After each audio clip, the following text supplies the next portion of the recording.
Ready or not, here we come, right? Okay. So, Robert and I were having a chat about the statistics window that I look at and monitor how everything's going. So, yes, a few people. Grand Poo message retracted. Okay.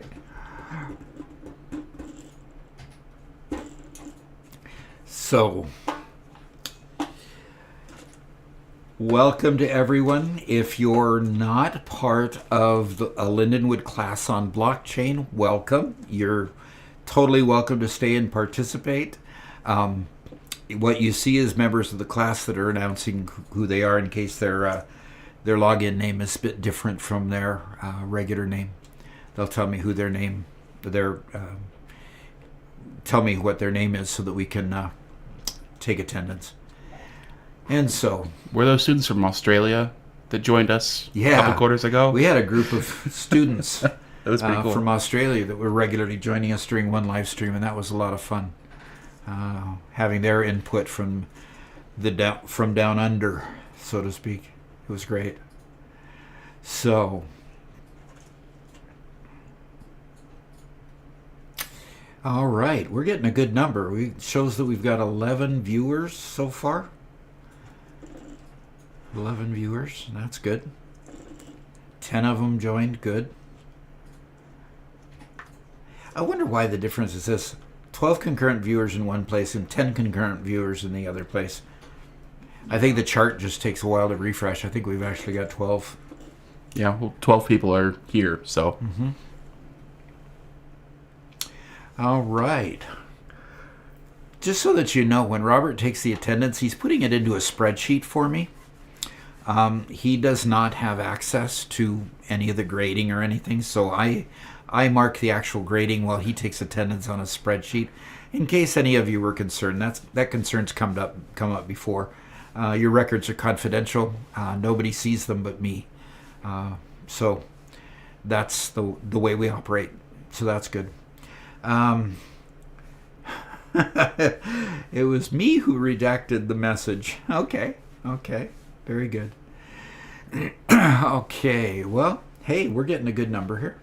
We've got 12. We've got 25 in the class. So let's hopefully we'll see a few more folks continue to join. There's Morgan. Okay. And thank you for adding the last name. The list that Robert compiles is organized by last name, so it helps him find it a little easier if we've got a last name attached. That works. Okay. Well, how much longer should we wait for more attendees? Are we ready to do our first poll of the day? We're going to start with a little icebreaker poll. See what you know about certain things. And so, Robert, post the poll. Well, the first poll is introducing our subject for the day, but okay. The question is, which is scariest out of these four options? First one, of course, is artificial intelligence.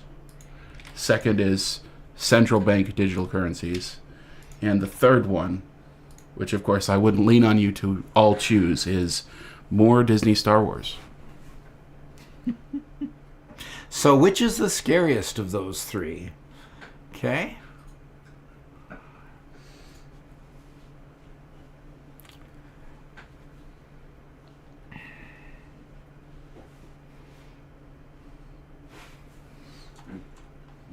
Interesting.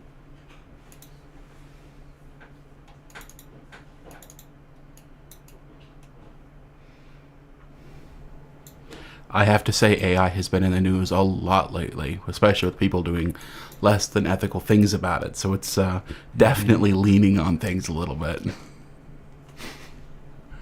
A quarter of the people say more Disney Star Wars. Yeah. That's funny. A quarter of the people are correct. Okay.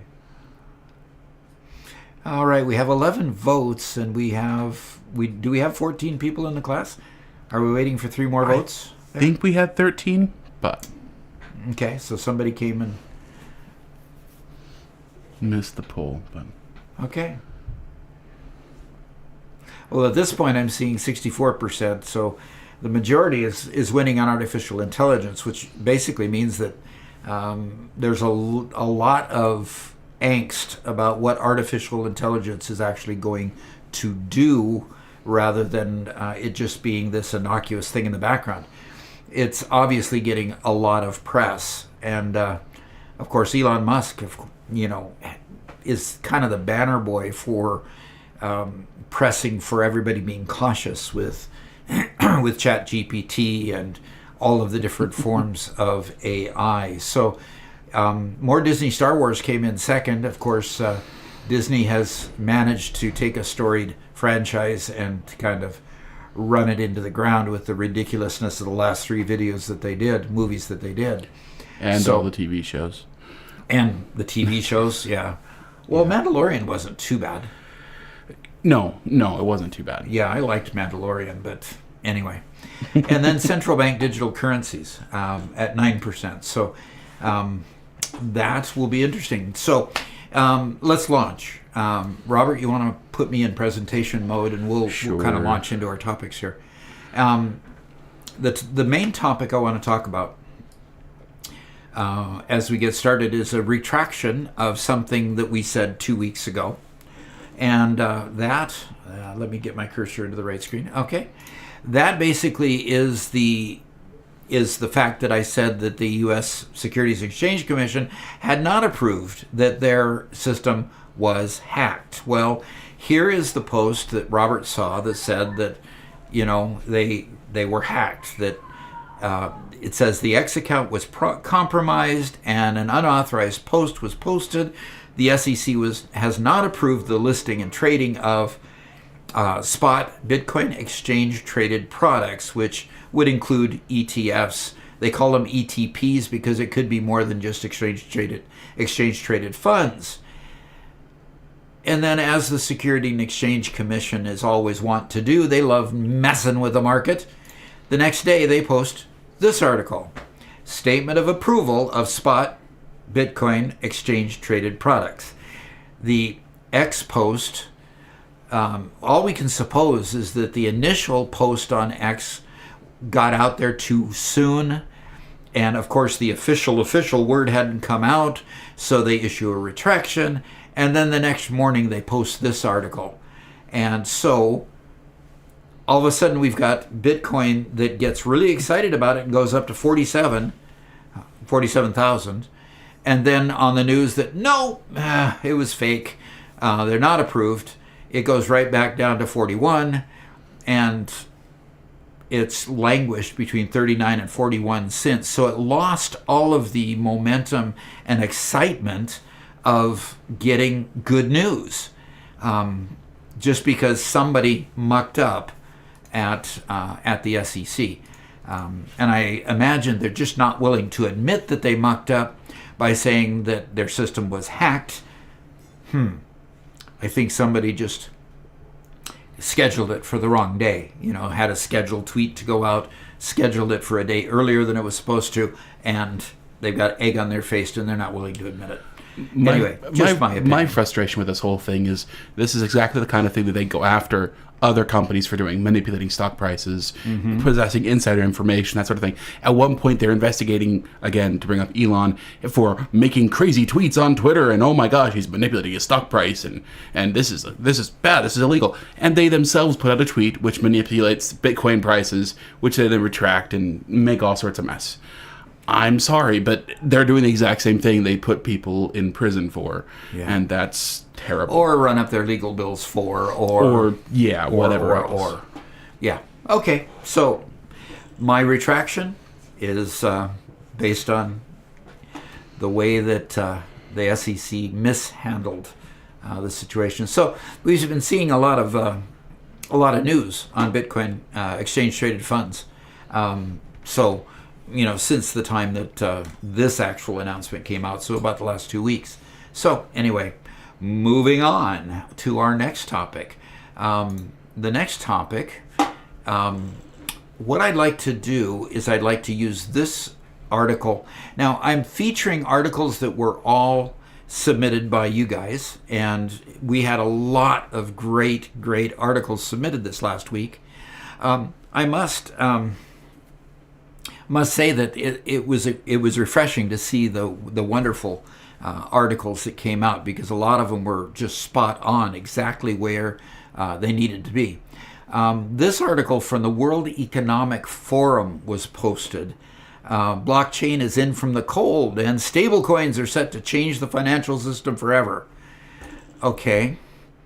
Stablecoins, as we understand them in a crypto sense, is kind of like the USD coin that Coinbase maintains. It is pegged to the dollar, and it allows a person to put their money into this exchange and move it from dollars to dollars and coins by using the USD coin and not having to take it out of the exchange and put it in a bank to basically set it off to the side. And there's a need for that. The ability to move in and out of coins, especially if you're kind of like a day trader or a short-term trader, you need to be able to move in and out of coins as fluctuations happen in the market. That's just part of the trading thing. So stable coins are incredibly important in that. And frankly, governments do not like stable coins. Okay, so here we've got the odd question. Why is the World Economic Forum touting stablecoins? Because they're doing a bait and switch a little bit here, and I'm going to illustrate this little bait and switch, because the World Economic Forum literally is the number one group that is trying to stamp out Bitcoin and other cryptocurrencies in favor of central bank digital currencies. So let's see how this article evolves, okay? The next statement is this: finance is better on blockchain networks. Building a new financial system directly into the fabric of the internet unleashes benefits on multiple levels. First, it can give individuals more autonomy over their money, property, and digital identity. Not that they want people to have control of their money, property, and digital identity, because the World Economic Forum has basically come out and said, in the new utopia, you will own nothing and you will love it. That's straight from Klaus Nimnutz, the head of the World Economic Forum. It says, with the emergence of blockchain networks, the way people interact with the internet is evolving from browser to social to wallet. This gives people more control over their financial lives and personal data. Okay. What's Klaus's actual last name? Schmidt? Schwab. Okay, Nimnutz is better. Anyway, going on next, he says, second, stablecoins on blockchain networks enable value exchange that is nearly instant, nearly free, and global in scale. Okay. So they love the USD coin from Coinbase. They love Tether, the USDT coin. I don't think so. It says, beyond the obvious commercial applications, we're already seeing stablecoins creating an immense impact for people who lack access to traditional brick and mortar finance. Okay, they're touting all the benefits of cryptocurrencies here. But there's going to be a twist at the end. It says Ukrainian war refugees, remember they benefited a lot from Bitcoin being sent to them. Venezuelan healthcare workers. What coin does Venezuela use for their national currency? Don't know. I'm not sure about Venezuela. Isn't it Venezuela that adopted Bitcoin? No, it's El Salvador. El Salvador that adopted Bitcoin. Okay. I get those countries down there mixed up all the time, so that's not surprising. So, healthcare workers and migrant worker families are among the early members of people who receive value over the internet, frequently dollars, and store it in a blockchain wallet where it's portable and usable anywhere. Okay, stablecoins are proliferating in markets around the world where people lack access to safe, trusted banking systems. Now, how many of you understand or know stablecoins that have expanded recently? Any? I don't know of any stablecoins that have increased lately. So this is the beginning of the twist. They're touting stablecoins when the benefits they're citing here are literally Bitcoin and other items of coins of value that have been exchanged to pay people when they don't have access to banks and so forth. The unbanked of the world are a concern because the unbanked of the world don't get access to loans and so forth to start businesses. In other words, they're economically deficient because they can't get into the current system very well. And a lot of times they're unbanked because banks just don't want to be in an area, in a particular area, because there's just not enough business to support a bank. I mean, there's good business reasons why banks don't do it, but the problem is you've got a large section of the population that in a lot of places just don't have access to the banking system. So let's move on to the last part. It says the same level of innovation is now possible for the world of money. New applications built for the internet financial systems are likely to blow our minds in ways we can't yet anticipate, much as the internet has done over and over again as online networks and software have proliferated around the world. A better financial system is within our reach and can unlock more economic potential globally. Now it's time to build it. Okay, but if it's already there, if stablecoins are already there, what are you building? That was the last statement, last paragraph in this particular article. You just have to understand that the World Economic Forum is really not touting the Coinbase USD coin or Tether USDT. So what is happening is a world where CBDCs, central bank digital currencies, are being pushed out to people. And so what I want to do is send out a poll asking you what you know about CBDCs before I launch into them. And let's see kind of where we're at. What's the pulse currently, where we're at with knowledge on CBDCs. So as soon as Robert posts that, I'll read it out loud to folks, and we'll take the pulse of the class here. And we've got 16 viewers right now. Okay, here's the poll. Do you like the idea of a CBDC? Okay. As soon as I can find my cursor there.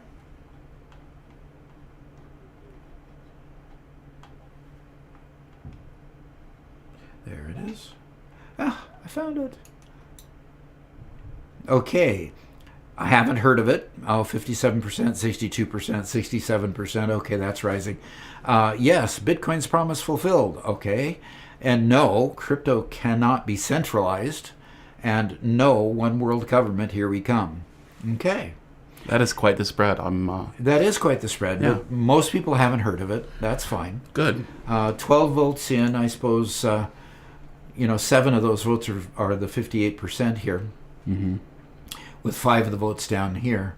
Okay, that makes sense. Okay, so let's talk a little about central bank digital currencies. It's really a lot in the news. And the biggest challenge with central bank digital currencies is the fact that the World Economic Forum, the World Bank, the many different entities are out there running as fast as they can to develop something that looks like Bitcoin. So what the World Economic Forum have basically done with this article is says, hey, these stable coins are great. And look at this stable coin. Here it is. It's called the British Pound. It's digital. It's a stable coin. It's based on the British Pound, and here you go. Okay, that is one that's being developed. So let's take a look at what is next. The United States is very concerned about the CBDC. One of the articles that was posted by the class was particularly insightful. CBDCs are being programmed by the World Economic Forum, the World Monetary Fund, the United Nations as vehicles to be able to social engineer the people who are spending money. So here's a scenario that we're all near and dear to. All of us survived through the COVID, mess that we went through with the lockdowns and everything there. Well, part of the challenge during that whole time was, while the government wanted us to all stay in our homes, don't take walks, mask up wherever you go, and all of the stuff that went on, they didn't really have a way to control where you spent money. The CBDC will allow them to basically turn off the ability to buy gas, for example. So if they don't want you traveling, they turn off your ability to buy gas. You've got one tank full to get wherever you need to go. That's not going to take you very far. And it might even strand you places if you can't get a gas station. So basically what happens is the CBDC is being written with code that allows governments to control what you're doing. So as of now, if the government wants to see your financials, see where you're spending money, and know what's going on with anything that you're doing that might be nefarious, they have to build a case. They have to go get a subpoena, and they have to then serve a subpoena for your bank records.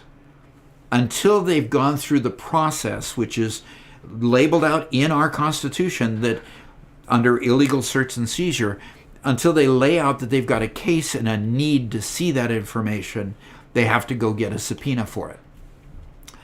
Because they have to do that, we're not 100% safe, but at least it puts some controls. Well, if you've got a central bank digital currency that in our country would be put out by the Federal Reserve, all of a sudden you've got a federal entity. They say that the Federal Reserve is not connected with the government, but we know how that works. The Federal Reserve has instant access in their own records to what you have spent, where you've spent it, and how much you've spent. And that's the reason why this particular article is important, because our legislatures right now are very concerned that if we put out a central bank digital currency, that it's going to be a social engineering tool, much like what China currently has with their social engineering scores, where you can't even get a loan for your business if you've spoken ill of the current government there. We don't want to go there. So if we go to the actual act, it's called the Central Bank Digital Currency Anti-Surveillance State Act? Yes, State Act, which was introduced by Congressman Tom Emmett. I'm going to have to read it off a different screen. Symbolizes an increasing level of worry within the political landscape of the United States of America over the possible dangers that may be posed by a digital currency that is issued by the government. The passage of legislation highlights the need of having a conversation about the future of money in the digital era, as well as the implications of government monitoring and financial privacy, government monitoring and financial privacy. So the situation simply is this: the legislatures, at least the legislature that is more conservative and wants to maintain our rights to privacy and what we spend and where we spend it, and our rights to free speech, those type of congressmen are currently working very hard to make sure the central bank digital currency does not become a reality as a surveillance tool here in the United States. So they're putting the brakes on it a little bit. We'll see how far this goes. I have a feeling that if it goes and gets passed in the House and goes to the Senate, that it's just going to fail. And then if it passes by miracle in the Senate, I don't think President Biden would ever sign anything like this. Because, anyway, just personal opinion there. So, yes, Rachel says, this is absolutely terrifying. It's all about control. That's exactly what it is. One thing to say on it, even though a CBDC is, digital money, it is not a cryptocurrency in the way we know about it. From this class, we're learning about the elements of cryptocurrency. It fails on many of them. The most important being one is it's a central bank digital currency. It's not a distributed ledger where everybody has to agree on information. It's a central bank which tells you what transactions happen, what transactions can happen, and which transactions cannot happen. Right? In Bitcoin, I can send it or receive it from anybody I wish. There's nobody out there who can tell me yes or no. Well, a central bank digital currency can. Plus, just because it's digital doesn't mean they can't mint as many as they want. Right? It doesn't mean they can't reverse a transaction if they want. Who even knows if any CBDC, such as the one proposed in Great Britain, even is on blockchain? So they're really muddying the waters by calling it a cryptocurrency and talking about CBDCs in the same breath as crypto, when it could just be something else entirely. Yeah, they are literally not the same animal. And the big deal, of course, being centralization versus decentralization. When you have it centralized, you centralize power. You might have member banks, but they're actually talking about basically deconstructing a banking system completely and having the Federal Reserve be the supreme bank and have all the banking systems just fall by the wayside because people can now contract between us. I don't need a Visa or a MasterCard debit card that is going to do the clearing for me and take it out of my account. I don't have to have an account. I've got my wallet here on my phone. So on and on and on this thing goes, and it totally unravels the whole idea about what digital currencies are. So we go back to that World Economic Forum article, and we can see now that really what they're trying to do is trying to basically do a bait and switch. They're literally going to call it a stablecoin. They're literally going to then turn around and issue this stablecoin that they're going to call a central bank digital currency. It looks like a stablecoin. It acts like a stablecoin, and you're going to love it. But in the end, we may not love it. And frankly, the United States might be the only country that puts its foot down and says no. Almost the entire European Union is just about to the point where they're ready to take it on lock, stock, and barrel.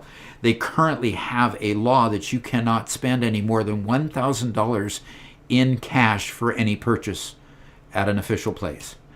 $1,000. I mean, how much can you buy for only $1,000? You can't go buy a computer. You have to use a debit card or a credit card in order to buy anything of value more than $1,000 in the whole European Union. Good reason for Great Britain leaving it. Do you have a comment, Robert? I lost it. Sorry. Okay. So anyway, let's move on to the next one here and see. Okay. So here's an interesting article that kind of went along with that. Tether challenges a UN report that calls for blockchain education. Now, part of the reason they did this is because Tether is a US dollar-pegged coin. Tether is only used between banks, and banks will join it in order to transfer money from one bank to the next more seamlessly. The challenge that the UN has, of course, is that Tether is not able to be audited. They can't see who's doing the transactions, what transactions are being done, and so forth and so on. So because of that, just like their desire to get rid of Bitcoin, they have found that there have been some nefarious elements that have gotten into Tether and transferred money or used it to launder money and things like that. Every coin that's got a private and good side to it is going to have the ability to potentially be corrupted by other sources who will use that technology for bad things. The challenge here is that these bad things are being used as an excuse to say cryptocurrencies are bad because they're private. they're bad because we can't see when bad people are doing bad things. Well, get a subpoena and go, build a case, and then you can look at the records. But no, they want to be freed from the idea of getting a subpoena, going and getting the records. And in fact, many countries don't even have that subpoena process. They don't have privacy laws like we have. And so that makes it even more dangerous. Go ahead, Robert. Two things. I remembered what I was going to say earlier. The biggest pitfall of the U.S. dollar is the fact that we can print as much as we want. And unfortunately, inflation has really damaged us in the last couple of years, mostly because we printed. I think the one number said 50% of all dollars who have ever been printed have been printed in the last 2 or 3 years. Yeah, that's true. Incredible, right? The fact that our inflation is as low as it is speaks to how widely it's circulated around the world. Well, there's an explanation for that. The rich have gotten very, very rich because it flows right from being created to their pockets. But, so the positive side of the U.S. dollar, though, is that it can be very private. You can hold it in your hand. You can use it privately. You don't have to report to a central ledger what's going on. Any sort of Bitcoin or whatever else is also very good because it's very, very private. You do it on your own, and it's not centrally controlled. The CBDC is the worst of both worlds. They can print as much as they want, and they have perfect information on everybody, and they can do whatever they want with it, and they can lock anybody out of any transaction. That's what I was going to say earlier. Exactly. Yeah, they don't have to know that I took a $20 bill out of my wallet and bought some kettle corn because I just wanted to enjoy some kettle corn. They don't need to know that, I'm sorry, your cholesterol is over its limit for the day. Your transaction has been declined. Yep. That's exactly what we're afraid of. So, and that's some of the scenarios, connecting it to your medical records so that you can only buy the things that, oh boy, it could go on forever. And of course, we're supposed to believe that government is going to be this benevolent dictator that wouldn't ever do that kind of a thing. No, let's not give them the power in the first place, and then they won't be able to do that kind of thing. They don't even have to be tempted. So Tether, reads in the article, we're disappointed in the UN's assessment that singles out USDT, highlighting its involvement in illicit activity while ignoring its role in having developing economies in emerging markets completely neglected by the global financial world simply because servicing such communities would be unprofitable for them. Well, there we get to the unprofitable side. Trying to service communities of the unbanked is what I referred to. So that's that statement. He says, the monitoring of Tether tokens through our collaboration with global law enforcement, including the DOJ, FBI, and USSS, I'm not familiar with that term, which was recently onboarded by the Tether platform, ensures unparalleled monitoring, surpassing traditional banking systems that for decades have been the vessel for laundering substantial sums, proven by the fines that have been levied to those banks. Okay, so Tether tokens, using a blockchain, they're being corrupted by government anyway, and this is. Prime example, Tether's allowed DOJ and the FBI and the U.S. Securities and Exchange Commission. I don't know what USSS is, but go ahead.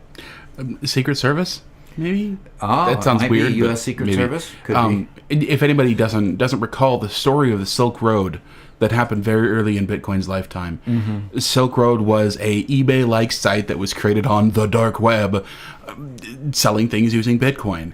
And it was created I believe the guy was still in college, a guy in early 20s, and just created the website. He was like, hey, this would be cool if we could buy and sell and trade, whatever else. He was a tech guy doing things for fun. And he's still in prison. And isn't he going to be released here shortly? I think so. Maybe he got released recently, but he has billions of dollars of Bitcoin locked away. But the reason locked away by the government. But yes, he won't unlock it so they can take it from him, right? But the point of me bringing this up is to say that anything on a blockchain is on an immutable ledger. The cops can find you. they'll always be able to find you. Blockchain is not there to do nefarious things. Yeah. You can't do nefarious things the way you can with US dollars. So the idea that, oh no, it's going to bring evil actions, well, okay. And now you know the other side of the story. Okay. Alrighty. Let's move on. So where's my cursor now? There it is. There it is. Okay. Very good. Okay. So, several of the other articles, I'm not sure my time, 6:36, we're doing great. There were several other good articles, like, can the blockchain transform cybersecurity? Yes, it can. Very, very much can. This particular article basically said blockchain technology is creating a revolution in the world of cryptocurrency. I'm having to read down here because it's too small on my teleprompter, so bear with me. It says, by decentralizing data storage and secure IoT devices, private messaging, and DNS, adverse impacts from malicious entities such as data breaches, stolen data, and foreign intrusion are vastly reduced. Notice they did not say completely eliminated. They are vastly reduced just because of the distributed ledger technology. That helps. I know cybersecurity, many of you are cybersecurity majors. The biggest thing that people who want to commit fraud are looking for is holes in data that they can then turn to cash. And the best place to find a hole in a data is in a data center that stores all the data for a particular company online in databases in one place. And part of the challenge is that if you can distribute that data and make it difficult for them to either hack it and destroy it or hack it and read it, then you're farther ahead of the game. And you'll learn that in the cybersecurity courses. So it says the technology provides extra measures in existing security protocols by digitally encrypting and protecting incoming and outgoing transaction data, offering double the protection of traditional methods. So it's helpful. It's another tool that they can use. It says blockchain won't stop cyber threats completely, but it may be a crucial resource for safeguarding data transmission and important information from abuse. So it's another tool in the arsenal of you cybersecurity folks. And, just remember that. You heard it in this blockchain class that maybe that's another tool that could be used in order for corporations to protect their data. So if you're working for a corporation and you're trying to get them to better protect their own data, you might just suggest that the data structure of a blockchain might be preferable for their transactional data than simply putting it in a data warehouse somewhere and stuffing it in a data table and let it be hacked. Alrighty, so let's move on. We talked about AI a little bit earlier. AI is here, and AI is going to continue going forward. And if the World Economic Forum, here's the bad guys talking again.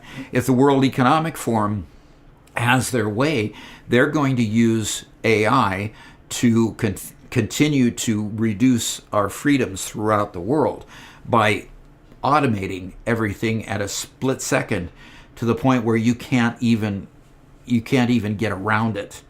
But since it's here to stay, you've got companies beginning to try to adapt to it. And Fox Corporation, they've got a lot of different media corporations, including media companies that make movies and so forth. And this is the side of their business we're talking about. We're not talking Fox News. We're talking more the media development side of it. And so what's happening here is that Fox Corp plans to use the Verify protocol to negotiate data licensing to content. Okay, I'm going to go here. Either I'm wearing the wrong pair of glasses or something, because it worked last week just fine. Okay, an enormous trove of intellectual property across Fox News, Fox Sports, Fox Entertainment, and more to artificial intelligence companies. In other words, the AI companies want access to this data. Fox owns that data. How can we license it to them so that we can collect royalties for the actors and the people who are involved and continue to pay to develop the news, the sports, and the entertainment, and still move forward and allow AI to be able to to benefit by it. It says the company is also in active discussions with other media companies to use its protocol, suggesting that the tool will give them leverage in their negotiations with AI companies. So instead of the AI just culling the internet and just grabbing whatever they can, whether it's licensed or not, whether it's copyrighted or not, which has been a real issue. All of a sudden, you've got stuff in the AI systems that are copyright owned by somebody else, and they need recognition for it at least, if not monetary compensation. It will give them the ability to say, "Hey, this is licensed," and then they can go to court and get the royalties they need or sue if they have to. So moving on here, it says how it works. The Verify blockchain protocol is a distributed internet database of media content that's cryptographically signed to establish the content's origin and history. So what it does is it allows them to identify the provenance of any media that is sent out there. So it says it was developed in-house by Fox Corp Technology in collaboration with Polygon Labs. Now, Polygon is a blockchain. It's existed for a while now, and their focus is exactly what they're doing here, verifying the provenance of media content. He says, so media companies can register their content to the platform and verify that it's theirs. So basically putting it on gets it registered. Similar to the kind of copyright thing that we used to do a long time ago, we would basically take a document that we have written, like the original copy of a book that we've written. We would put it in an envelope, put the postage on it, and mail it to ourselves. And that way the postage gets canceled at a postal establishment. You get it in the mail, then you put it in a file. You never open it, okay? That allows you to say, I had this copyrighted on this specific date. A federal institution, the Postal Service, has time-stamped it, and I own this work. So the issue there is that's the way it was done back then. Very, very similar to this kind of an idea where the people then register their media with the platform. And once the content is verified, then they can grant usage rights to others. And of course, then they can set their price as far as the royalties involved with using that work. So if anybody saw any of the media around the Samsung S24 Ultra that was just announced, one of the big things is they put, of course, AI in everything. And one of the big things is their photographs. How you can now take pictures and, well, adjust the framing and move yourself around a little bit. You know, you can do all little things with AI, finishing it up and fixing it, right? Mm-hmm. And I was listening to some podcaster a couple days ago decrying this as it's the end of reality, right? You're never going to see a real photograph again. You'll never even know in your pocket you have the AI and it'll change the world. And it's not telling the truth anymore. And can't believe everything you see type of thing. Right. Now, on one hand, yes, you can definitely create bad with this. However, one thing Samsung said is it's going to stamp in the metadata for every image it's taken the information that it has been AI altered. Imagine then if instead of the metadata, which in case you didn't know, every photograph you take has around 1,000 lines of details of GPS location, where it was taken, the device it was taken on, when it was taken, tons and tons and tons of information on every single photograph is embedded in the image itself. All it needs now is a little signed string that refers to a blockchain that records the exact things that was done with AI, or whether it was not affected by AI at all. It would be very simple for Samsung to work with the Verify blockchain or Polygon Labs to be able to verify every time you snap your picture, this was not altered by AI. Or this was. Or it was. Or all we did was change the color gradient. Or, we moved people around. We pretty much fabricated this whole thing. Right. We put people in the picture that weren't alive at the time. You know. Well, we've seen pictures like that on genealogy already. Yeah. Okay. Very good. Very good. Moving on to the next thing. We had another post, blockchain in the pharmaceutical space. That is an incredible, good news article. The pharmaceutical space needs help. There are a lot of medicines that you need to know the provenance of. You need to know that it's good pure ingredients that are going into it, that type of thing. So there's 3 companies involved at this point, Pfizer and Roche and United Healthcare. Now, Pfizer, we all know from all the news about the COVID shots and so forth. You've heard their name forever. They're a huge medical conglomerate building many, many different medicines in all different areas. Roche, I've actually never heard of. They say that they're a pharma giant, about equivalent to Pfizer. They might be more in the wholesale area, distributes other ingredients. I'm not quite exactly sure. United Healthcare is a primary care provider, an insurance company, so to speak. They have gone nationwide. When I was first working at the very beginning of my career, United Healthcare was basically just on the West Coast, started in California, and it's just become a conglomerate that's gone all over nationwide. So there's pharmaceutical company. These pharmaceutical companies are using blockchain, so that's a good deal there too. So what I wanted to emphasize is that we've really got some great articles being posted. Continue posting those great articles. My country is in the European Union. And, how do you pronounce your first name? Is it straight Peter over here? Is that how people call you here? Kowalczyk. Okay. Is your country Poland or Germany? Where are you in the European Union? Okay. Yep. Okay. That's what I discussed in the last discussion. Yeah. Okay. So basically, that is the end of my presentation for today. Any questions? Let's. Peter is cool. Okay, great. And it is Poland. Yeah. I do a lot of genealogy, and most of the time I can recognize the origin of some names, like Hansen, Hanson. Okay, you guessed it, from Norway, Sweden. The giveaway is the CZYK. Yeah. That's very Polish. Definitely. Very good. Okay, any European Union. I've done a lot of studying on the European Union, and they've got some challenges that they're working through, and part of it is they tried to be a union of very disparate thinking countries, and that's proving to be a challenge to overcome. That's for sure. Okay, anything else? Okay, if not, I'll let you go just a bit early, and let's call for the final roll there, Robert, and we'll look forward to seeing everybody next week. Continue on and continue putting in the good work that you're all doing. So appreciate seeing the good work and correcting it. I like reading your papers and your comments. Okay.